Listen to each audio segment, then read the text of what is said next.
खुलुमबाय स्टुडियाव दं आं उदांस्रि मोसाहारि 22 जुलाइआव लाख लाख टिउसननि फारसे आसाम सरकारा टिउसनथाइ बिलाइ होगोन मा बिफानाव बेसेबां मासि आरो मा मासि होगोन नोंथांमोना मिथिनानै ला राज्य सरकारा 1 लाख टिउसनथाइनि फारसे टिउसनथाइ बिलाइ होगोन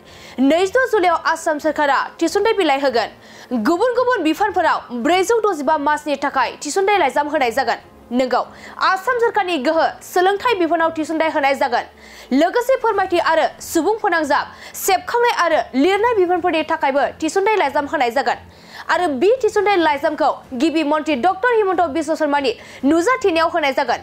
मोब्लिब बिफानाव गासै सा 306 बिजाथिफोरा टिउसनथाइ बिलाइ मोननो हागोन आरो सोलोंथाइ बिफानाव गासै सा 149 बिनायसाफोरा टिउसनथाइ बिलाइ मोनगोन लोगोसे खारिथि आरो सुबुं फोनांजाब सेबखांनाय आरो लिरनाय बिफानफोराव गासै 10 बिनायसाफोरखौ थिसननाय जागोन